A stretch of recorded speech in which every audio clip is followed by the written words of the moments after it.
제가 지난주에 선지자에 관한 말씀을 드리면서 그런 이야기를 드렸던 것 같아요. 사람들이 바라볼 때 선지자를 바라보는 시각이 어땠을까를 생각해 보면 아하브 왕이 이야기하는 게 참 사람들의 감정을 대변할 수도 있겠다. 이스라엘을 괴롭게 하는 자여 너냐? 그것이죠. 선지자가 계속해서 하나님의 말씀을 선포하고 예언하지만 그것은 잘못된 죄를 지적하는 것이기 때문에 사람들이 회개해야 마땅한데 사람들이 받아들이기는 왜 저 사람은 저렇게 계속 잘못된 것을 끄집어내서 분란을 일으키고 말썽을 일으키고 세상을 이렇게 괴롭게 하나, 우리를 힘들게 하나, 그런 마음을 가지게 된다라고 말씀을 드렸던 것 같아요. 그런데 오늘 말씀을 보니까 또 조금 다른 내용이 나옵니다. 세상을 괴롭게 하는, 사람을 지적하고 잘못하게 하는 그런 말이 아니에요. 사실 오늘 20장 말씀은 약간 많이 색달라요. 사실은 그 앞에 17장, 18장, 19장에 계속 아하브 왕이 나오는데 특히 17장, 18장에서 아하브 왕이 얼마나 나쁜 짓을 많이 합니까? 그리고 또 오늘 본문 20장 지나고 21장, 22장에서도 여전히 아하브 왕은 나쁜 짓을 하고 하나님의 뜻을 어기고 심판을 받죠. 그런데 난데없이 20장에서는 선지자가 이스라엘을 괴롭게 하는 말을 하지 않고요, 이스라엘을 구원하는 축복의 말을 선포합니다. 아니, 선지자가 항상 책망만 하나요? 좋은 말을 할 때도 있고 축복의 말을 할 때도 있고 이스라엘을 구원하는 말을 할 때도 있죠 라고 당연히 생각할 수 있죠. 맞습니다. 선지자라는 것은 하나님의 영에 감동을 받아서 하나님의 말씀을 선포하고 예언하는 것이기 때문에 당연히 책망할 때도 있고 축복할 때도 있는 것이죠. 그런데 문제는 그 대상이 아하브 왕이라는 거예요. 17장부터 이어지는 쭉 이 일관된 흐름을 보면 아하브 왕이 뭘 특별히 잘한 적이 없어요. 만약에 그 유명한 갈멜산 사건 우리가 보았지만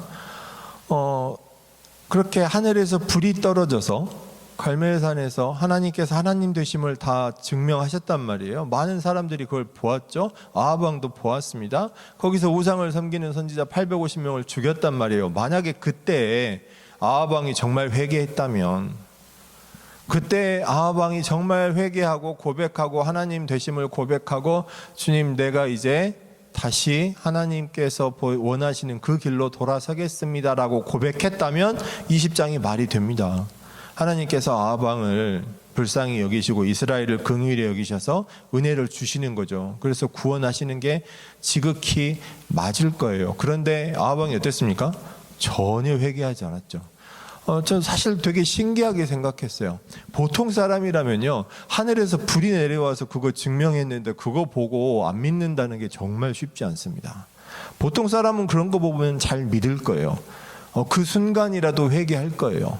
그 후에 다시 죄를 짓더라도. 근데 이 아하브 왕이 얼마나 대단한 사람인지, 그런 정말 빅 이벤트, 성경에서 손에 꼽히는 그런 하늘에서 불이 떨어지는 이적을 보고도 회개하지 않고 하나님을 제대로 믿지 않는단 말이죠. 그러면 그 다음에 나오는 흐름은 뭐가 돼야 되겠어요? 하나님께서 더 강하게 치시거나 멸망하거나 그런 일이 벌어져야 한다는 것이죠. 20장에서 보면 그래서 아람 왕, 시리아의 왕인 베나닷이 쳐들어오게 됩니다. 이때 당시 이스라엘보다 훨씬 더 규모가 크고 국력이 강한 나라였어요. 성경의 이제 흐름을 보면 아람 왕이 쳐들어오니까 아하브 왕은 바로 그냥 항복해 버립니다. 그냥 바로 항복해 버려요. 조건을 되게 모욕적인 조건을 걸어요. 네 아내도 네 재산도 내가 다 빼앗아 가겠다. 그러니까 아하브 왕이 얼마나 두려웠는지 알겠다고 다 가져가시라고 항복해 버립니다. 내 아내와 내 가족과 내 재산 다 가져가세요. 근데 베나닷이 얼마나 교만했던지 승리는 그냥 무조건 100%라고 생각했나 보죠. 얼마나 교만했든지 그걸로 안 돼. 네 신하들 그리고 다른 지역까지 내가 다 약탈해 버리겠다라고 합니다. 아하브 왕은 그것마저도 허락하고 싶었는지 모르겠어요. 그래서 자기 신하들과 의논을 하죠. 그러니까 신하들이 절대로 그러시지 말라고 말리게 됩니다. 그래서 사마리아만 남겨놓고 이제 거의 포위당하다시피 하면서 이제 이스라엘이 망하기 직전의 순간인 것이죠. 그때 선지자가 나타나서 하나님의 말씀을 전하는 거예요. 하나님께서, 쉽게 표현하면 하나님께서 너에게 전쟁에 승리를 주시겠다, 승리를 선포하는 놀라운 말이, 하나님의 예언이 주어지는 거죠. 자, 우리가 성경의 글로 볼 때는 이게 그렇게 큰 포인트가, 임팩트가 없을 수 있는데, 자, 한번 생각해 보세요. 내가 하늘에서 불이 떨어지는 걸 멀리 보는 거하고, 내 생명이 달려있고 내 가족의 생명이 달려있고 내가 망하게 생겼는데 하나님께서 나를 구원해 주시겠다고 할 때 어떤 게 더 나에게 영향이 클까요? 현대사회에서 우리 성도들이 가장 크게 경험하는 게 그런 거죠. 뭐 현대사회에서 막 전쟁으로 망하게 생겼는데 하나님께서 선지자를 통해서 승리를 주시겠다, 이런 약속은 뭐 드물지만, 우리가 비교적 많이 경험할 수 있는 게 뭐가 있습니까? 우리가 병으로 아파서, 몸이 아파서 좀 살기가 어렵게 되었는데 병원에 갔더니 병원에서도 뭐 가망이 없다거나 원인을 잘 모르겠다거나 이건 치료할 방법이 없다거나 이렇게 절망적인 상황이 되었을 때, 내 본인이나 내 가족이 그렇게 아팠을 때 정말 힘들어서 절망 가운데 눈물 흘리고 슬퍼하면서 하나님께 매달리고 기도하지 않습니까? 그런 상황에서 하나님께 예언자, 선지자를 보내주셔가지고 내가 너를 살려주겠다, 이런 예언을 전해주신다고 한번 생각해 보세요. 얼마나 기쁨에 차고 감격에 차겠어요. 사실 그거보다 훨씬 더한 상황인 거죠. 아합 왕의 입장에서는 정말 하늘에서 내려오는 동아줄 같은 거죠. 그런데 선지자가 항상 이스라엘을 괴롭게 하고 아합 왕을 대적하고, 그런 것만이 아니라 아합 왕에게 정말 구원의 말씀, 축복의 말씀을 선포하는 것이죠. 그런데 문제는 이 일이 성취되고 난 후에도 아합은 회개하지 않습니다. 참 대단합니다. 보통은 내가 생명의 구함을 받고 나면 정말 감사의 눈물을 흘리고 그 순간일지언정 정말 하나님 감사합니다라고 감격할 텐데, 이때도 아합은 회개하지 않아요. 놀라운 사람입니다. 제가 이 부분을 보면서도 왜 하나님은 이렇게 아합에게 특별한 은혜를 주셨을까? 사실 그 이유는 있습니다. 근데 처음에 볼 때는 잘 이해를 못했어요. 이스라엘에 나쁜 왕이 정말 많았는데 다른 악한 왕들은 그냥 한두 번 예언 받고 예언 지키지 않아서 그냥 망해 갔는데, 심판을 받았는데 왜 아합 왕은 이렇게 계속해서 기회를 받을까? 그냥 그렇게 보였어요. 물론 거기에는 하나님의 뜻이 있고 이유가 있죠. 보통 우리가 하나님께서 함께 하시는 사람들을 생각해 보면 보통 의로운 자라고 불리는 사람들입니다. 성경에 많이 기록된 뭐 노아라든지 모세라든지 아브라함이라든지 뭐 사무엘이나 다니엘 같은 사람들, 욥과 같은 사람들, 하나님께서 그들과 함께 하시고 그들에게 은혜를 주시고 특별한 이적을 행하게 하시고, 그런 것은 뭐 이상하게 생각하지 않아요. 그냥 그럴 만한 사람들이지라고 여깁니다. 그런데 하나님께서 아합과 함께 하시고 아합에게 구원을 주시는 거예요. 뭐지? 아합이 잘한 게 없는데 왜 그랬을까? 하나님은 그렇게 의로운 사람과 함께 하시면서 은혜를 주시기도 하지만 죄인과 악인과도 함께 하시게 돼요. 그들을 불쌍히 여기시고 그들에게 은혜를 베푸실 때가 있습니다. 그건 뭘까요? 잘해서일까요? 아니죠. 그들에게 주어진 어떻게 보면 마지막 기회인 겁니다. 회개할 수 있는. 정말 아합은 대단한 것 같아요. 이렇게까지 기회를 받는데 회개하지 않죠. 사실 이 전쟁의 과정을 보면 조금 아합이 달라졌나 그런 생각이 들기도 합니다. 아니면 너무나 절박한 상황에서 그랬을까요? 선지자가 하나님의 말씀을 선포합니다. 전쟁에서 이길 거다 그러니까 아합이 물어보죠. 어떻게 해요? 어떻게 이깁니까? 누구를 통해서 이기나요? 그러니까 선지자가 전한 말이 지방 고관의 청년들을 통해서, 지방 고관의 자제나 신복 측근 신하나 그런 아무튼 지금으로 우리가 이해하기 쉽게 표현한다면 귀족과 같은 상류층 사람들이 먼저 나서라는 거죠. 그 숫자 232명이 나가서 먼저 싸우라는 거죠. 거기다가 아합 왕이 또 물어봅니다. 제일 먼저 시작은 누가 하나요? 그 중에 누가 할까요? 그랬더니 선지자가 말합니다. 왕인 네가 해야지. 그거예요. 거기에 순종했더니 전쟁에서 승리하는 일이 벌어지죠. 만약 거기서 아합이 내가 제일 먼저 앞에 나가 시작하는 거는 무서웠고 떨리니까 내가 그거는 못하겠고 다른 사람 대신 시키겠습니다라고 불순종했다면 어떻게 됐을지 모르겠어요. 어쩌면 하나님께서 막 결과를 막 바꾸셨을 수도 있을 것 같아요. 그런데 아무튼 그 순간에는 아합이 순종을 하죠. 아마 생명의 위기가 어차피 죽을 것 같으니까 그랬을 수도 있어요. 아무튼 그렇게 해서 극적인 승리를 맛보았죠. 보통은 그러면 회개할 텐데 그래도 회개하지 않습니다. 선지자가 그걸로 마치지 않고 그 순간에 다시 또 예언의 말씀을 전합니다. 뭐라고 합니까? 전쟁을 준비하라고 합니다. 해가 바뀌고 1년 후에 다시 쳐들어올 것이라고 말하는 것이죠. 사실 성경에 기록된 것만 보면 아합 왕에게는 그냥 그 한 줄로 끝나요. 그 한 줄로 끝나면서 전쟁을 잘 준비하라고, 왕이 할 일을 하라라고 말합니다. 구체적으로 뭘 하라고 써 있지는 않아요. 왕이 해야 될 일을 하라는 거죠. 그리고 내년에 또 쳐들어올 테니까 전쟁을 준비하라는 말을 합니다. 근데 그 이후에 시리아의 신하들이 아람 왕 베나닷에게 말하는 것을 보면 굉장히 구체적이죠. 지방 영주들, 지방의 왕이라고 표현되어 있는데 그러니까 많은 권한을 가지고 왕처럼 다스린 지방 영주들입니다. 그들을 다 물러나게 하라는 거예요. 패전의 책임을 물어서 다 물러나게 해버리고 총독을 보내라고. 즉 군사적인 신분이 더 강조된 그런 말이죠. 총독을 보내서 중앙 집권적인 형태를 만들어서 더 힘을 키우고 군대를 보충하고 병거를 만들고 말을 보충하고 더 군대를 키우라는 거죠. 그리고 말합니다. 저들의 신은 산의 신이니까, 즉 여호와의 신은 산의 신이고 우리가 믿는 우상은 평지의 신이어서 우리가 진 거다. 그러니까 내년에 쳐들어가면 이길 수 있다라는 것이죠.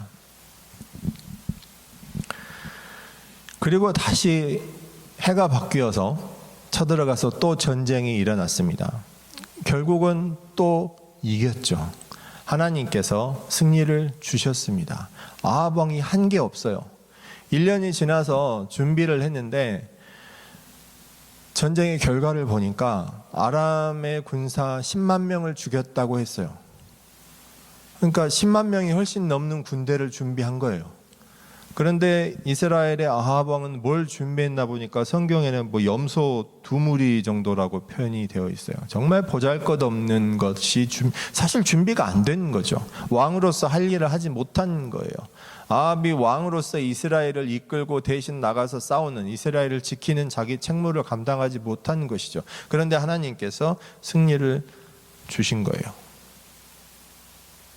대승을 거두었죠. 그러니까 베나닷이 항복을 합니다. 그리고 아합은 베나닷을 살려주죠. 오히려 나의 형제여 막 그러면서 자기 병거에 태우고 아주 관용을 보이면서 풀어줍니다. 그리고 신기한 이야기가 하나 나오는데 선지자가 자기 친구에게 자기를 때리라고 합니다. 그러니까 그 선지자 동료, 아마 그 사람도 선지자겠죠? 때리기 싫다고, 친구를 치기 싫다고 때리지 않습니다. 그래서 어떻게 되나요? 사자에게 물려 죽죠. 그리고 또 다른 친구에게 자기를 치라고 합니다. 그 사람은 몸이 상하도록 때리죠.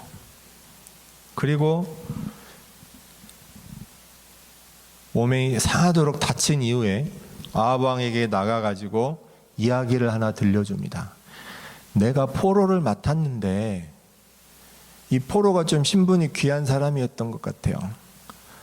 이 포로가 만약 없어지면 은 1달란트를 갚아라. 이 은 1달란트가 3,600세겔인데요. 보통 이 포로의 몸값을 보통 율법에서는 120세겔로 말하거든요. 근데 600세겔이면 얼마입니까? 무려 30배가 넘는 어마어마한 그 양의 돈을 갚아라. 그렇지 않으면 네가 죽을 거다. 그 이야기를 들려줍니다. 그러면서 왕에게 말하죠. 내가 이것저것 좀 일을 봤더니 그 포로가 사라졌습니다. 근데 나는 지금 은 1달란트를 갚을 여력이 없어요. 그래서 이제 내가 대신 죽임을 당하게 생겼습니다라고 왕에게 고해요. 사실 이거는 왕에게 재판을 거는 거예요. 사실은 호소하는 거죠. 내가 이런 일로 죽게 되었습니다. 나 좀 살려주세요. 그랬더니 아합 왕이 뭐라고 합니까? 그건 네가 감당해야지 라고 말을 하는 거예요. 그때 선지자가 자기 머리를 감쌌더니 붕대를 풀고 얼굴을 보여주죠. 그러니까 왕이 그 사람이 선지자인 걸 알아요. 그리고 그 선지자가 하나님의 말씀을 다시 선포합니다. 42절에 나오죠. 그가 왕께 아뢰되 여호와의 말씀이 내가 멸하기로 작정한 사람을 네 손으로 놓았은즉 네 목숨은 그의 목숨을 대신하고 네 백성은 그의 백성을 대신하리라. 제가 처음에 이 부분을 봤을 때는 이 42절의 하나님의 예언보다도 아니 도대체 왜 선지자가 자기를 때리라고 했는데 때리기 싫을 수도 있잖아요. 현대인의 감성으로 보면 그렇잖아요. 왜 자기 동료를 때리라고 하면 싫을 수도 있잖아요. 또 하나님의 말씀을 지키지 않았으니까 벌을 받을 수도 있어요. 근데 그게 사자한테 물려 죽을 정도예요? 라고 생각했어요. 아니 하나님의 말씀이라고 하니까 때리기는 해야 되겠지만 때리기 싫을 수도 있는데 또 때리기 싫어서 벌을 받을 수도 있지만 그게 꼭 사자한테 물려 죽을 정도인가? 라고 생각을 했죠. 근데 사실 이게 때리라고 한 선지자나 때리라고 했는데 때리지 않아서 사자에게 물려 죽은 선지자나 때리라고 해서 많이 심하게 다칠 때까지 폭행한 그 사람이나 다 아합 왕에게 이스라엘에게 또 우리 모두에게 메시지를 선포하기 위한 도구로 사용된 것이죠. 사실은 이게 뭐냐면 베나닷은 사실 하나님에 의해서 진멸되기로 작정된 거예요. 이 말씀으로 미루어 볼 때 우리가 생각해 볼 수 있는 건 뭐냐면 꼭 이스라엘이 항상 주인공이 되는 건 아니에요.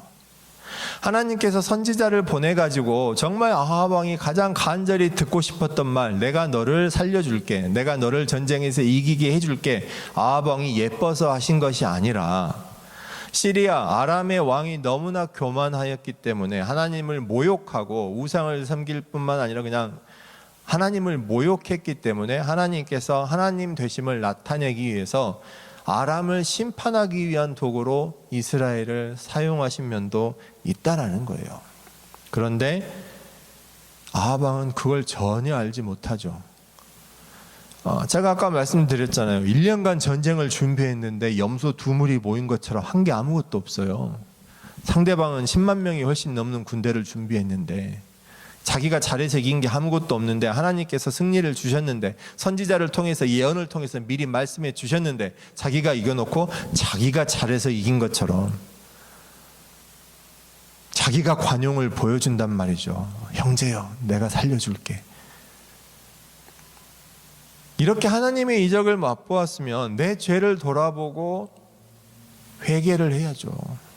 근데 그게 전혀 없어요. 그게 아니면 하나님께서 내가 정말 죄를 많이 짓고 엘리야 선지자를 통해서도 지적도 많이 받고 책망도 많이 받았지만 이렇게 또 은혜를 주시는구나 하고 하나님께 감사를 돌리는 게 있어야죠. 근데 그것도 없어요. 가장 마지막 심지어 자기 부하에게 보여주는 긍휼도 없어요. 자기는 마음대로 베나다 왕을 풀어줘요. 저 도시에 자기 이름을 딴 거리를 만들어주겠다고 하니까 요새로 따지면 어디 저 길에 아합 스트리트 이런 식으로 만들어준다고 하니까 그게 좋았는지 어쨌는지 자기는 좋아서 베나다 맘대로 풀어줘 놓고 하나님께서 죽이기로 하신 그 사람을 풀어줘 놓고 자기 부하가 풀어준 것도 아니고 일을 보다가 없어졌는데 포로가 없어졌는데 긍휼을 보여주는 게 아니라 그건 네가 감당해야지 그러니까 쉽게 말하면 죽으라는 거죠.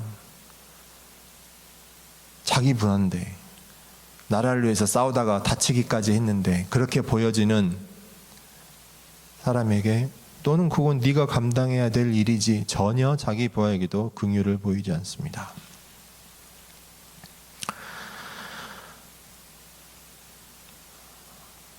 놀라운 것은 21장에 이렇게 되고 나서도 43절에 보면 아합은 끝까지 회개하지 않아요. 굉장히 근심하고 답답해합니다. 그리고 사마리아로 돌아가죠. 갈멜산의 기적을 체험하고도 회개하지 않고 전쟁에서 승리하는 은혜를 맛보고도 회개하지 않고 선지자를 통해서 예언을 또 받고도 그래도 회개하지 않고 바로 오늘 20장이 끝나고 21장에 가면 나봇이라는 사람이 포도원을 갖고 있어요. 사마리아에 가까운 곳에서 그 포도원이 되게 좋아 보였나 봅니다. 그것을 뺏으려고 하는데 뺏어지지가 않죠. 그래도 아합은 정상적으로 돈을 주고 사려고 합니다. 근데 팔질 않아요, 나봇이. 근심하고 있는데 이세벨이 모략을 꾸며서 나봇을 죽여버리고 나봇을 죽여버리죠. 그 이야기를 듣고 아합은 기뻐서 포도원을 가지러 갑니다. 그 와중에 엘리야를 만나죠. 엘리야가 하나님의 말씀을 가지고 와요. 그러니까 아합은 엘리야를 보고 또 이렇게 말하죠. 대적자여 너냐. 세번역 성경을 제가 가져왔어요. 이게 느낌이 훨씬 더 적나라한 것 같아요. 세번역 성경에서는 이렇게 나옵니다. 아합은 엘리야를 보자 이렇게 말했다. 내 원수야, 네가 또 나를 찾아왔느냐. 내 원수야. 그러니까 엘리야가 대답합니다. 그렇습니다. 이렇게 또 찾아왔습니다. 그리고 나서 하나님이 그 대가를 말씀하시는데 너는 물론 죽을 거고 네 가문에 속한 남자도 다 죽을 거고 세번역 성경이 이렇게 나옵니다. 너 아합 가문에 속한 남자는 종이든지 자유인이든지 씨도 남기지 않고 이스라엘 가운데서 없애버리겠다. 이렇게 분노하시는 걸 찾아보기 힘들 정도예요. 자, 잘 생각해 보세요. 우리가 생각할 때는 하나님께서 예비하신 큰 계획이 있고 하나님께서 원하시는 뜻이 있는데 그걸 망가뜨려 버렸을 때, 거기에 순종하지 않았을 때 그게 훨씬 더 큰 죄 같아요. 근데 왕이 나봇의 포도원을 뺏은 것, 나봇을 죽여버린 것, 이거는 물론 범죄죠. 근데 사실 이게 권력자가 남의 것을 빼앗고 죽이는 게 물론 죄지만 얼마나 많이 일어나는 일입니까? 심지어 이건 현대에도 이런 일은 있을 것 같아요. 똑같은 상황은 아니겠지만 권력을 가진 사람이 비리를 저지르고 부패하면서 다른 사람에게 피해를 입히는 일이 왜 없겠어요? 그런데 하나님께서 분노하시는 걸 보라는 거예요. 하나님의 뜻을 망쳐버리고 하나님의 계획을 거부하고 하나님께 불순종했을 때 거기에 대한 심판으로 42절이었거든요. 내가 멸하기로 작정한 사람을 네 손으로 놓았은즉 네 목숨은 그의 목숨을 대신하고 네 백성은 그의 백성을 대신하리라. 그런데 나봇이라는 사람을 죽이고 모략으로 죽이고 그 포도원을 빼앗은 것에 대해서는 엘리야를 보내셔가지고 선포하는데, 야, 너만 죽는 게 아니라 내가 너에게 재앙을 내려 너를 쓸어버리되 너에게 속한 남자는 종이든 자유인이든 가리지 않고 씨도 남기지 않고 이스라엘 가운데서 없애버리겠다. 하나님께서 얼마나 우리를 사랑하시고 약자들을 보호하려고 하시는지, 하나님께서 어떤 부분에서 보호하시는지를 우리가 잘 알 수가 있는 것입니다. 이것이 죄의 무서움이기도 합니다. 우리는 하나님께 대적한다고 생각하면서 그걸 굉장히 조심하려고 하면서 세상에서 살아가면서 사람들과 부딪히고 사람들과 관계를 맺으면서 나도 모르게 그냥 이건 원래 그러는 거잖아, 여태 그래 왔잖아, 관례나 관습이라는 이름으로, 혹은 남들도 다 그렇게 하잖아 라는 생각으로, 혹은 교회에서마저도 그냥 이렇게 해오는 거잖아, 누군가 하나님의 말씀으로 그걸 지적하거나 하면 잘못됐구나, 정말 하나님의 말씀에 비추어서 이게 바른 것인가 잘못된 것인가 선지자의 말씀으로 생각하고 나를 회개하고 고치려고 하는 게 아니라 그냥 여태 해왔던 건데 왜 문제를 일으켜? 라고 생각한다는 거죠. 이게 바로 죄의 무서움입니다. 선지자는 하나님의 영에 감동되어 예언을 하는 사람들이죠. 뭘 예언합니까? 하나님의 심판을 예언합니다. 그리고 하나님의 특별한 은혜를 예언합니다. 지금 현재 우리에게는 무엇을 예언하고 계십니까? 하나님께서 많은 메신저를 보내줘. 성경에는 누가 선지자라고, 엘리야가 선지자라고 기록이 되어 있으니까 우리가 알죠. 지금 상황에서 누가 선지자인지 여러분 알 수 있습니까? 한국에 수많은 목회자가 계신데 지금 이 밴쿠버 땅에도 또 캐나다, 미국, 북미 땅에도 많은 목회자가 있는데 그 중에 누가 선지자인지 여러분은 아시겠습니까? 어떤 말씀을 전하는 사람이 선지자일까요?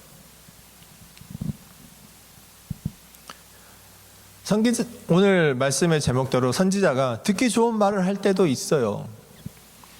굉장히 듣기 거슬리는 말을 할 때도 있습니다. 그걸로만 분별할 수는 없겠죠. 어디까지나 기준은 하나님의 말씀이 되고 내 삶이 돼야죠.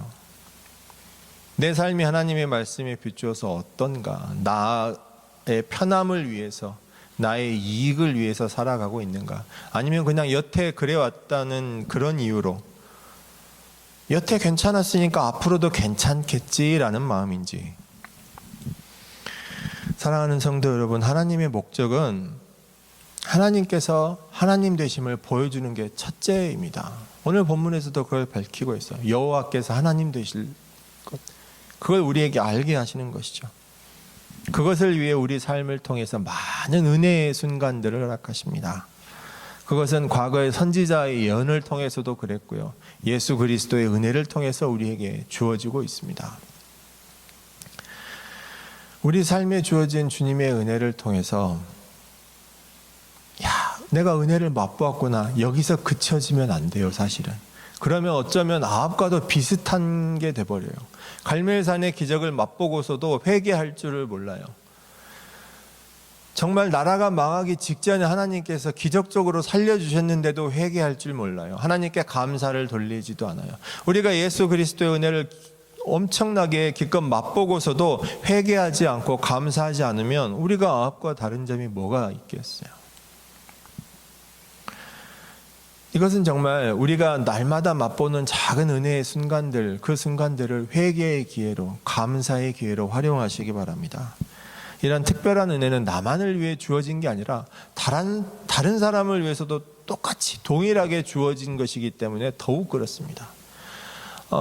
착각하기 쉬운 게 이스라엘이 항상 주인공이야, 아합이 왕이니까 그래 내가 주인공이지, 이렇게 생각할 수 있지만 맞기도 하고 틀리기도 해요. 하나님과의 관계에서 항상 내가 주인공이죠. 하나님이 나를 얼마나 사랑하시는데요. 틀린 건 뭡니까? 나만 사랑하시는 게 아니라 내 옆 사람도, 다른 사람도, 심지어 내가 싫어하는 사람도 하나님은 사랑하신다는 거예요. 그 사람의 인생에서 그 사람이 주인공인 거잖아요. 사람을 보면서 그래요. 저기 좀 나쁜 사람 A가 있을 수 있어요. 근데 그 나쁜 사람 A가 어떻게 항상 나쁘기만 합니까? 살아가면서 좋은 일도 하고 누군가에게는 좋은 사람이 되는 것이죠. 내가 볼 때 정말 인격도 훌륭하고 성품도 좋고 훌륭한 사람 B가 있어요. 근데 그 사람이 어떻게 항상 좋기만 합니까? 누군가에게는 실수도 하고 누군가에게는 못된 짓도 했을 수 있죠. 그게 사람이거든요. 왜 하나님께서 선지자를 통해서 선지자를 보내시고 예언을 하고 하나님의 말씀을 선포합니까? 그 말씀이 완전 새로운 것인가요? 아니요. 그 전에 있었던 율법입니다. 그 전에 있었던 하나님의 언약입니다. 그것이 그대로 선포되는 거예요. 구체적인 상황에 맞추어서. 왜 그렇습니까? 첫째는 그만큼 우리를 사랑하시는 것이고요. 둘째는 그 선지자의 예언을 통해서 하나님께서 하나님 되심을 나타내시는 것입니다. 이것은 예수 그리스도께서 오신 이후에도 현대에도 동일하게 주어집니다. 엘리야와 같은 선지자를 특별히 정해서 막 전 세계로 보내고 그런 일은 없을 수 있지만 여러분에게 주어진 교회가 있고 여러분에게 주어진 하나님의 말씀 성경이 있습니다. 여러분이 기도하시는 가운데 응답하시는 성령 하나님의 은혜가 있습니다. 그런 은혜를 통해서 과거 선지자를 통해 맛보았던 그 예언의 심판의 책망과 은혜를 동일하게 맛보시기를 원합니다. 그리고 그것을 통해서 회개하고 하나님께 감사하고 하나님께 영광 돌리실 수 있는 저와 여러분 되시기를 주님의 이름으로 축원합니다. 기도하겠습니다.